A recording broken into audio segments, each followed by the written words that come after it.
जय हिंद साथियों, कैसे हैं आप लोग? उम्मीद करता हूँ बढ़िया ही होंगे और आप लोगों की पढ़ाई भी बेहतर तरीके से चल रही होगी। जैसा कि आप लोगों को पता है, कुछ दिन पहले आपका यूपीएसआई और UP Uttar Pradesh police constable जल बोर्ड की कुछ महत्वपूर्ण नोटिस आए थे, तो उसी को मद्देनज़र रखते हुए आप लोगों को पता है, यह डबल स्टार हर हर शख्स का सपना होता है, जो भी पुलिस पुलिस सेवा में जाना चाहता है, उसका एक सपना अहम सपना ये भी होता है कि वह डबल स्टार ले और इस बार डबल स्टार दिलाने दिलाने के लिए डबल स्टार दिलाने के लिए आपके बीच मैं लेके आ रहा हूँ हिंदी क्या? हिंदी स्पेशल। क्या लेके आ रहा हूँ? हिंदी स्पेशल। हिंदी की बात करें हिंदी की बात करें तो हिंदी में बहुत ही महत्वपूर्ण तरीके से एक-एक शब्द, एक-एक अक्षर, एक-एक चीज़ बहुत अच्छे तरीके से पढ़ते हुए चलेंगे, जिससे कि आपको पता है हिंदी में आपके 40 क्वेश्चन्स आने वाले कितने? 40 क्वेश्चन्स आने वाले हैं। यदि आप इन सारी क्लास को अच्छे तरीके से कर लेते हो, आपका 38 से प्लस क्वेश्चन्स 38 से प्लस क्वेश्चन्स बहुत ईज़िली कर पाएँगे क्या? बहुत ही ईज़िली और अच्छे तरीके से कर पाएँगे। जैसा कि आपको पता है कि आपका यूपीएसआई की बात करें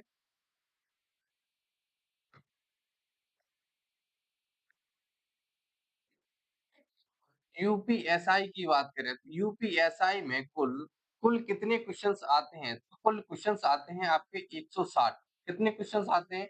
कुल 160 प्रश्न आते हैं। अगर इनको डिवाइड करें तो इनको कुल 4 भागों में डिवाइड किया जाता है। वो 4 भाग हैं आपके GK and GS GK and GS. आपका दूसरा भाग आता है हिंदी, तीसरा भाग आता है आपका मैथ्स और चौथा और अंतिम भाग होता है आपका रीज़निंग। आपको पता है प्रत्येक टॉपिक से आपके 40 क्वेश्चन्स क्वेश्चन्स पूछे जाते हैं क्या? क्वेश्चन्स पूछे जाते हैं।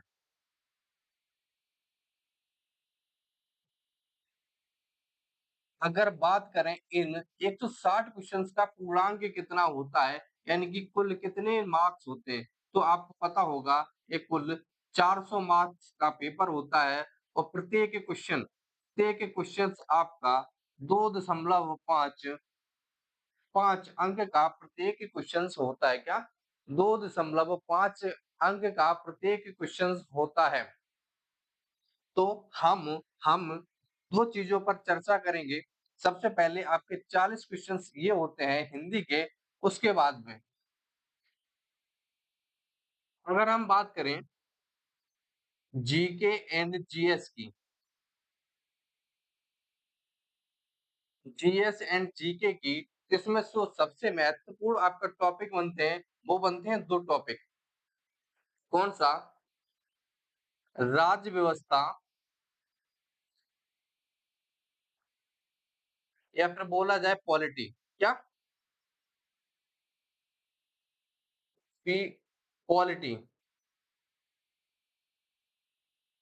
पॉलिटी की आपके 2021 में जो पेपर हुआ था, उससे 16 से 16 से 17 प्रश्न या 16 से 17 प्रश्न आपको हर एक हर एक सेट में देखने को मिले थे। क्या? 16 से 17 प्रश्न हर एक सेट में देखने को मिले थे और दूसरा महत्वपूर्ण टॉपिक आता है आपका मूल विधि। क्या? मूल विधि।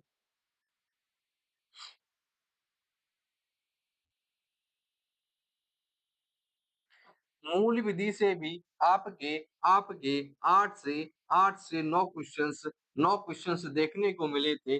अगर इनका मिनिमम स्कोर लिया जाए मिनिमम स्कोर लिया जाए तो 40 में से 24 प्रश्न क्या 40 में से 24 प्रश्न आपको आपको केवल इन 2 सब्जेक्ट से देखने को मिले थे। कितने?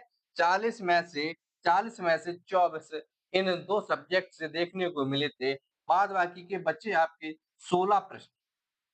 16 प्रश्न की बात करें तो 16 प्रश्न आपके हिस्ट्री, ज्योग्राफी, इकोनॉमिक, एनवायरनमेंट, पर्यावरण और आपका इंटरनेशनल रिलेशनशिप, इंटरनेशनल ज्योग्राफी बा और sports, statics GK, UP special से देखने को मिले थे। अगर इसी में एक सब्जेक्ट और जोड़ लिया जाए यूपी यूपी स्पेशल, तो यूपी स्पेशल के हर एक सेट में आपको आपको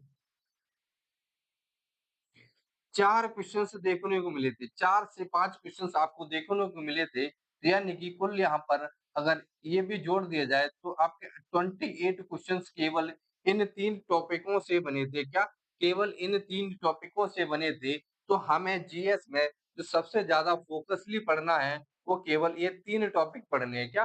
वो केवल यह 3 टॉपिक पढ़ने हैं जो एग्ज़ाम में का बहुत ही सिलेक्शन पक्का कराएँगे। क्या आपका सिलेक्शन अच्छे तरीके से पक्का कराएँगे।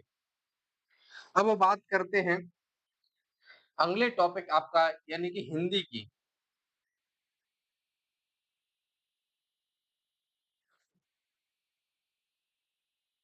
हिंदी के बारे में चर्चा करेंगे और फिर बाद में हिंदी का सिलेबस भी डिस्कस करेंगे कि हम हिंदी का सिलेबस किस तरीके से और कितना-कितना, कितने-कितने क्वेश्चन्स और किस प्रकार के क्वेश्चन्स पढ़ने वाले होंगे इस क्लास में। तो बात करते हैं पहले हिंदी के टोटल क्वेश्चंस की। हिंदी को आपको पता है हर एक सब्जेक्ट के 40 क्वेश्चंस आते हैं। प्रत्येक क्वेश्चंस आपका 2.5 अंक का होता है। क्या 2.5 अंक का होता है। अगर वहीं बात करें हिंदी की, तो हिंदी एक ऐसा सब्जेक्ट है हिंदी एक ऐसा सब्जेक्ट है जिसमें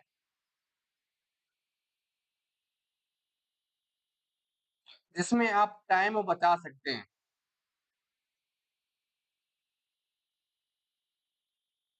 क्या? टाइम बचा सकते हैं। जिसमें आप टाइम बचा सकते हैं। क्योंकि यदि आप हिंदी में भी टाइम लेंगे तो मैथ और रीजनिंग के क्वेश्चंस आप पूरे नहीं कर पाएँगे। यदि आप 2 सब्जेक्ट के क्वेश्चंस कंप्लीट नहीं कर पाएँगे, तो आप सिलेक्शन कैसे ले सकते हैं? तो आप सिलेक्शन कैसे ले सकते हैं? यह चीज़ कन्फर्म करने के लिए आपको मैथ और रीजनिंग के लिए किसकी आवश्यकता पड़ेगी? तो वो आवश्यकता पड़ेगी टाइम की। किसकी आवश्यकता पड़ेगी? तो वो आवश्यकता पड़ेगी आपको टाइम की। हाँ, अब हिंदी हिंदी एक आपका ऐसा सब्जेक्ट है जिसको आप बोनस सब्जेक्ट भी मान सकते हैं। क्या? बोनस सब्जेक्ट भी मान सकते हैं। हिंदी आपका एकमात्र ऐसा सब्जेक्ट है जो आपका बोनस का काम करेगा। क्योंकि हिंदी के 40 प्रश्न करने के लिए आपको मिनिमम 20 से 25 मिनट 20 से 25 मिनट का टाइम लगेगा और इस बीच में आप एप्रोक्स में 35 टू 38 35 टू 38 क्वेश्चंस कवर कर पाएँगे। अगर वहीं बात करें जीके एंड जीएस की, तो जीके एंड जीएस भी आपका आपका कितना हाई स्कोर लेके जा सकते हैं, 30 के आस-पास स्कोर आपका बेहतर स्कोर माना जाएगा या 30 के आस-पास आपका बेहतर स्कोर माना जाएगा। अब हिंदी की चर्चा हो गई कि हिंदी में 40 प्रश्न आते हैं, 40 में से हमें मिनिमम टारगेट करना है 35 मिनिमम टारगेट 35 करना है और 38 क्वेश्चंस तक यदि आप हमारे साथ निरंतर जुड़े रहते हैं, तो 38 क्वेश्चन 38 क्वेश्चंस तक आपको इस कंडीशन की तैयारी करवाई जाएगी कि आप 38 क्वेश्चन बड़े आराम से कर पाएँ या 38 क्वेश्चन्स बड़े आराम से कर पाएँ।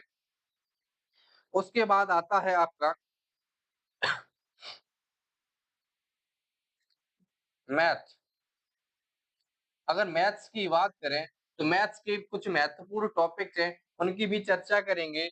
पता है आपको ये चीज़ तो पता ही है, 40 प्रश्न आपके मैथ के होते हैं और वहीं रीज़निंग की बात करें, तो रीज़निंग के भी आपके 40 क्वेश्चन्स होते हैं।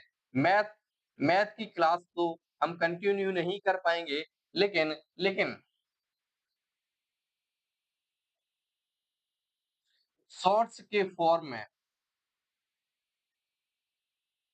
शॉर्ट्स के फॉर्म में हम आपको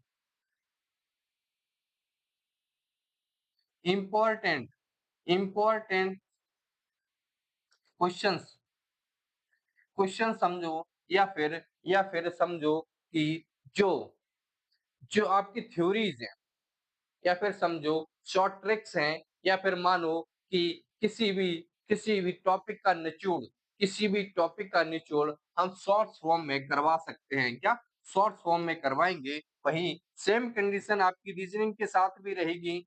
जो महत्वपूर्ण टॉपिक्स होते हैं, उनको हम शॉर्ट्स फॉर्म में कवर करेंगे क्या? शॉर्ट फॉर्म में कवर करेंगे, जैसे एक क्वेश्चन्स करवाया और उसको अच्छे से समझाया, जिससे कि आप उस टाइप के क्वेश्चन आपके छूटे नहीं क्या? उस टाइप के क्वेश्चन्स आपके एग्ज़ाम में ना छूटें। अब वो बात करते हैं हिंदी की।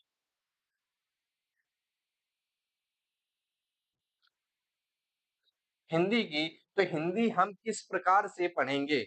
हिंदी हम किस प्रकार से पढ़ेंगे? तो वो सबसे पहले हम हिंदी को समझते हैं, हिंदी को पढ़ने का तरीका क्या होना चाहिए? तो हिंदी को हम तब पढ़ पाएँगे जब हमें पता होगा कि हिंदी हिंदी की उत्पत्ति कहाँ से हुई या फिर हिंदी के जो वर्ड है, वो कहाँ से आए या फिर वर्ड किस प्रकार के होते हैं, वर्ड कैसे लिखे जाते हैं, क्या? वर्ड किस प्रकार के होते हैं, वर्ड कैसे दिखते हैं, कैसे लिखे जाते हैं और उन्हें कहाँ से लिया गया है, ये सारी चीज़ें हमें पता होंगी, तब हम हिंदी भाषा को अच्छे से समझ पाएँगे। यानी कि हमारा पहला टॉपिक रहेगा वर्णमाला। कौन-सा टॉपिक रहेगा? वर्णमाला। वर्णमाला के बाद दूसरा टॉपिक अपना रहेगा, जब हम वर्णमाला को समझ चुके होंगे उसके बाद आती है कि अब हम वर्णों को जोड़कर शब्द बनाने की प्रक्रिया को समझेंगे क्या? वर्ण बनाने की वर्णों को जोड़कर हम शब्द बनाने की प्रक्रिया को समझेंगे यानी कि संधि। ज़्यादातर ज़्यादातर गलतियाँ यहीं पर होती हैं कि टॉपिक हम कहीं से भी उठा लेते हैं, जैसे हमने संज्ञा सर्वनाम से शुरू किया और वर्णमाला को हमने लास्ट में पढ़ा जाकर, हमें पता ही नहीं होता है कि ये वर्ड कैसे बनता है, कहाँ से लिया गया है, कैसे आया है, कैसा दिखता है, ये किस इसकी प्रवृत्ति कैसी है, ये सारी चीज़ें हमें पता नहीं होती हैं। और हम पूरा सिलेबस कंप्लीट कर चुके होते हैं। जब हमें बाद में बताया जाता है, तो फिर हमारे मन में कन्फ्यूज़न उत्पन्न हो जाता है। जहाँ कन्फ्यूज़न हुआ, वहाँ डब्बा गोल। क्या? जहाँ कन्फ्यूज़न हुआ, वहाँ डब्बा गोल हो जाता है और हम जो 38 क्वेश्चन्स का टारगेट लेकर चल रहे थे, वो हम 25 22 से लेकर 25 क्वेश्चन्स ही कर पाते हैं। रीज़न रीज़न रीज़न क्योंकि हमने हमने हिंदी के हिसाब से नहीं पढ़ा या हिंदी को हिंदी के हिसाब से नहीं पढ़ा, बल्कि बल्कि अपने हिसाब से यानी कि अपने हिसाब से अपना टाइम बचाने के हिसाब से पढ़ लिया या अपना टाइम बचाने के हिसाब से पढ़ लिया और वही आपका टाइम बचाने के चक्कर में आपका सिलेक्शन नहीं हो पाया। क्या आपका सिलेक्शन नहीं हो पाया? यदि आपको यदि आपको सिलेक्शन सुनिश्चित करना है, तो आपको हिंदी पर एक एक अच्छी-सी कमांड बनानी पड़ेगी। तो वो बात कर ली हमने वर्णमाला की, वर्णमाला के बाद हम समझेंगे जब हम वर्णों को जोड़ना सीख गए, फिर हम शब्दों को जोड़ेंगे क्या? फिर हम किसको जोड़ेंगे? फिर हम जोड़ेंगे शब्दों को। शब्दों को किसमें जोड़ा जाता है? तो जोड़ा जाता है समास में। किसमें? समास में।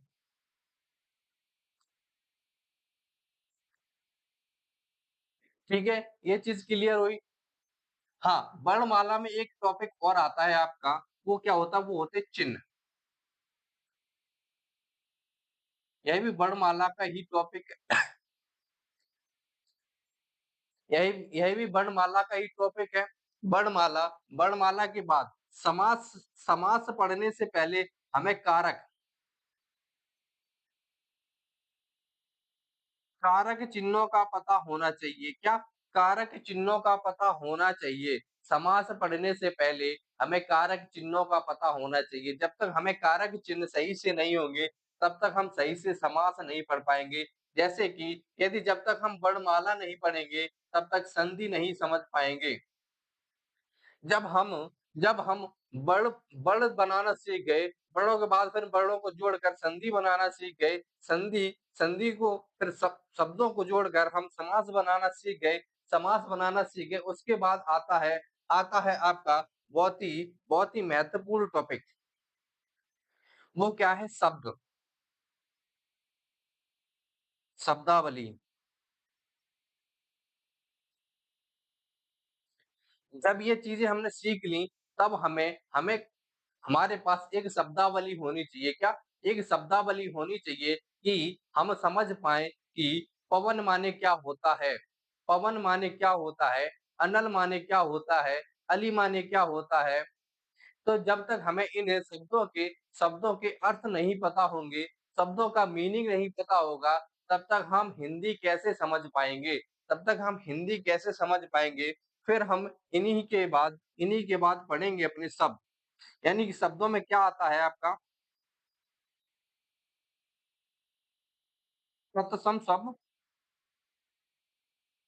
तत्सम शब्द हो गए, तद्भव शब्द हो गए, तद्भव शब्द हो गए आपके, देशज शब्द हो गए, देशज शब्द हो गए, विदेशज शब्द हो गए, क्या? विदेशज शब्द हो गए, संकर शब्द हो गए, ये सारे शब्द कहाँ से आए हैं, किस प्रकार से बनाए जाते हैं, किस प्रकार से लिखे जाते हैं, इनमें क्या-क्या त्रुटियाँ होती हैं या फिर इनमें क्या-क्या कमियाँ होती हैं या फिर इनका अर्थ क्या होता है, ये सारी चीज़ें हम समझेंगे। उसके बाद जब हम शब्दावली समझ चुके होंगे, शब्दावली के बाद आता है आपका एक महत्वपूर्ण टॉपिक, वो भी शब्दावली के अंतर्गत ही आता है। जब हम शब्दावली समझ चुके होंगे तब हमें पता होना चाहिए कि ये शब्दों की प्रवृत्ति क्या होती है। इन शब्दों की इन शब्दों की प्रवृत्ति क्या है? प्रवृत्ति को समझने के लिए हमें पढ़ना होगा संज्ञा, सर्वनाम, क्रिया, विशेषण। क्या? संज्ञा, सर्वनाम, क्रिया और विशेषण। क्या पढ़ना होगा? संज्ञा, सर्वनाम, क्रिया, विशेषण। जब हम संज्ञा, सर्वनाम, क्रिया, विशेषण पढ़ चुके होंगे, तब हमें एक चीज़ कन्फर्म हो चुकी होगी। हमें हिंदी की वो सारी चीज़ें पता होंगी, जिससे हम हिंदी को पढ़ सकते हैं। यानी कि हम एक वाक्य बनाना सीख चुके होंगे। जब हम वाक्य बनाना सीख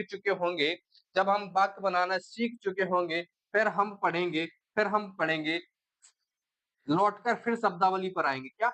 लौटकर हम फिर शब्दावली पर आएँगे और ये वो शब्दावली होगी जो आपके लिए किसी भी किसी भी शब्द की किसी भी शब्द की प्रवृत्ति के बारे में बताकर और उस चीज़ से जुड़े हुए शब्दों को आपको बताया जाएगा। जैसे जैसे आपके हो गए पर्यायवाची शब्द, पर्यायवाची पर्यायवाची शब्द हो गए, आपके विलोम शब्द हो गए, विलोम शब्द हो गए, एकार्थी शब्द हो गए, अनेकार्थी शब्द हो गए, सब कथन के लिए एक शब्द हो गया। ये सारी चीज़ें हम फिर से दोबारा शब्दावली में पढ़ेंगे, जब हम ये सारी चीज़ें कवर कर चुके होंगे। जब हम ये सारी चीज़ें कवर कर चुके होंगे, तब हमें पढ़ना होगा कि अब हम वाक्य बनाएँगे, तो वाक्य में सुंदरता किस प्रकार लाई जाए? या वाक्य में सुंदरता किस प्रकार लाई जाए? या फिर मधुरता मधुरता या फिर लय किन-किन चीज़ों से मिलकर बनती है? तो वाक्य की प्रवृत्ति को किस प्रकार की प्रवृत्ति में ढाला जा सकता है? जैसे जैसे कि उसका लिंग क्या है? वचन क्या है? वह किस चीज़ को दर्शा रहा है? फिर हम क्या पढ़ेंगे? वचन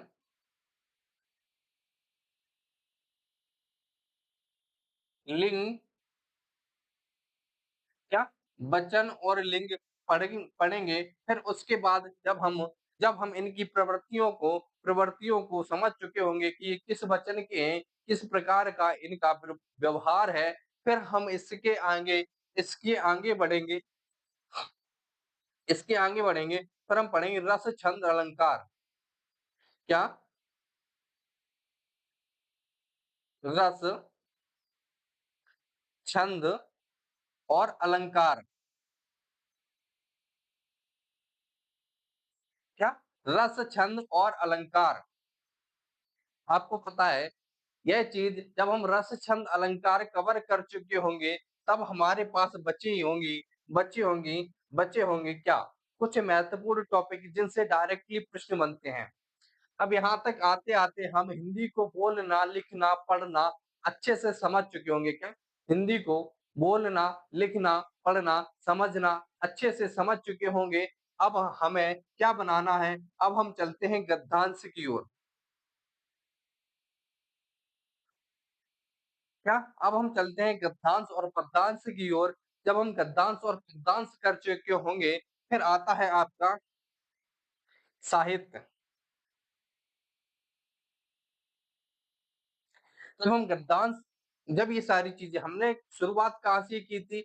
वर्ड को पहचानना, वर्ड कैसे दिखते हैं, अक्षर कैसे होते हैं, उनको कैसे लिखा जाता है, उनको किस भाषा में लिखा जाता है, उनको किस लिपि में लिखा जाता है, फिर उनके शब्द वर्णों को जोड़कर शब्द बनाए, शब्दों को जोड़कर हमने वाक्य बनाए, वाक्यों को जोड़कर हमने गद्यांश बना लिए, वाक्यों की प्रवृत्ति समझी, वाक्यों का लिंग, पुरुष सब कुछ जान लिया, फिर हम आते हैं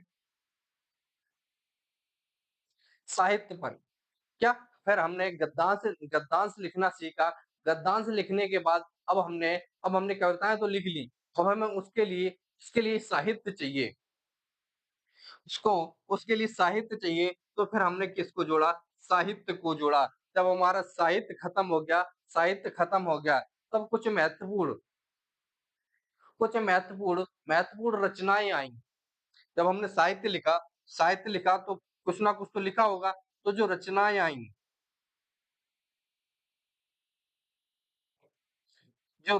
आईं और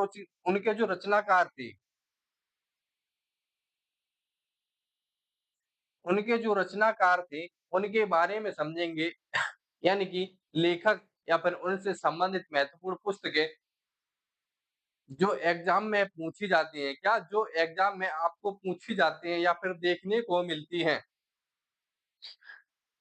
अब बचा है आपका जब हमारा हिंदी का हर एक चीज़ कंप्लीट हो गया,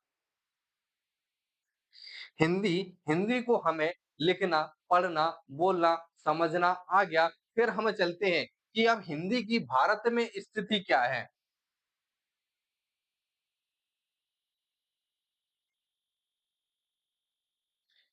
भारत में स्थिति क्या है?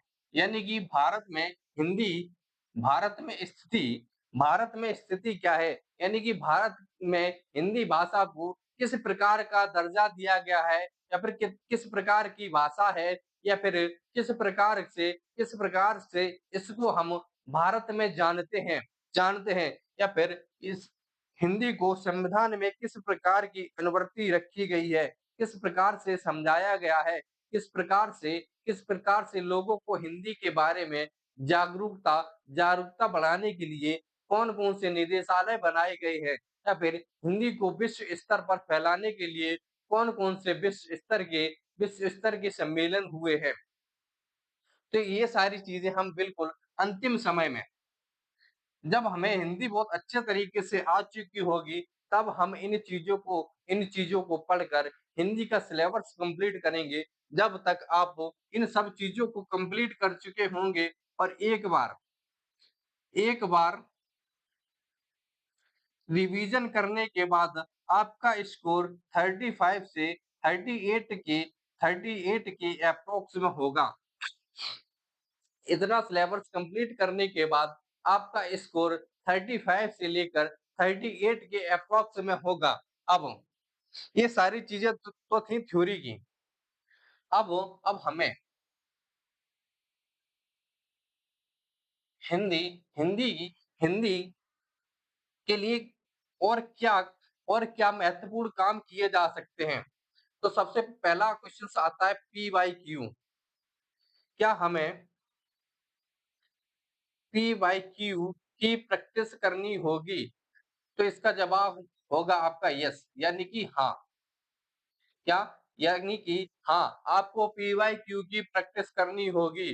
पीवाईक्यू की प्रैक्टिस मैं कराऊँगा आपको 200 क्वेश्चंस हर एक टॉपिक के। क्या 200 क्वेश्चंस हर एक टॉपिक के? क्या? हर एक टॉपिक हर एक टॉपिक के 200 क्वेश्चंस मैं आपको प्रैक्टिस कराऊँगा मिनिमम। कितना? मिनिमम। मिनिमम होगा, मैक्सिमम तो आपके 300 से प्लस भी जा सकते हैं।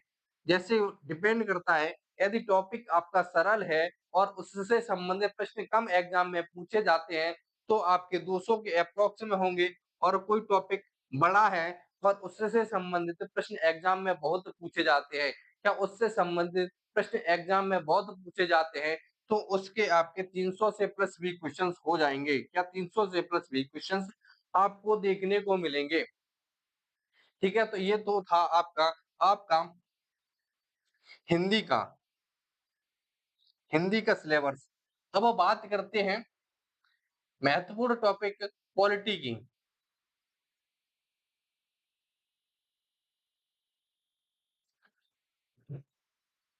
आपको पता है पॉलिटी के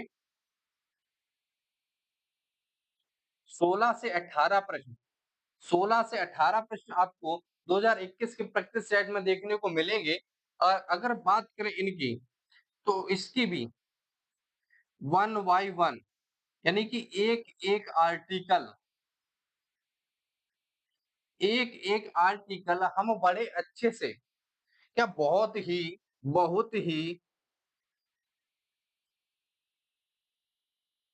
बेहतरीन बेहतरीन तरीके से समझ कर चल रहे होंगे, या समझ कर पढ़ रहे होंगे, जिससे कि पॉलिटी से बनने वाला एक भी प्रश्न आपका आपका छूटे ना। और फिर आता है आपका दूसरा टॉपिक मूल विधि।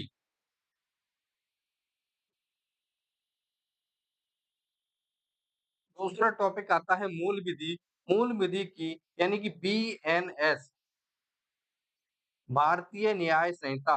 अगर बीएनएस की बात करें, तो इसकी जो कुछ महत्वपूर्ण धाराएँ हैं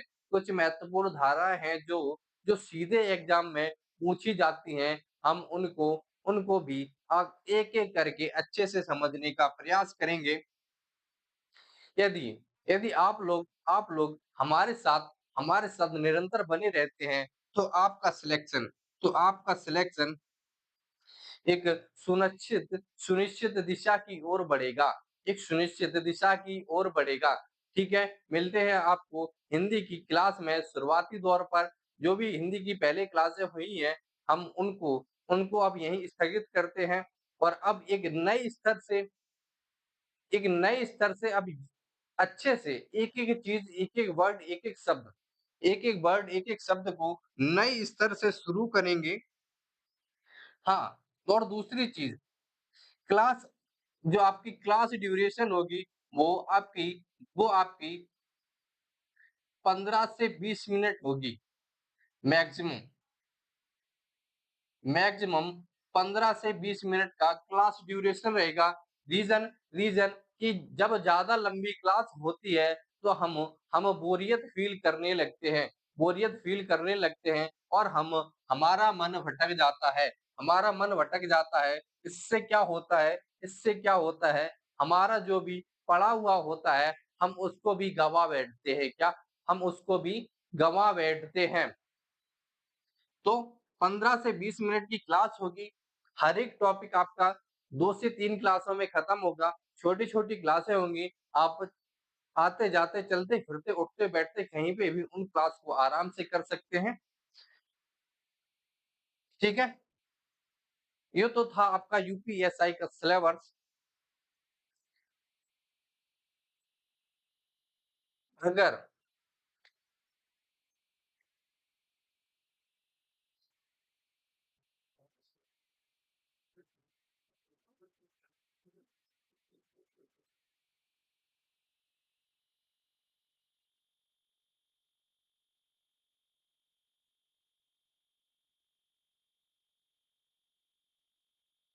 अगर आपको ये डबल स्टार चाहिए, आपको डबल स्टार चाहिए, तो क्या करना होगा? हमारे साथ जुड़कर हिंदी पर और जीएस पर पकड़ मजबूत बनानी होगी। ठीक है, मिलते हैं आपको हिंदी की क्लास में, तब तक के लिए जय हिंद।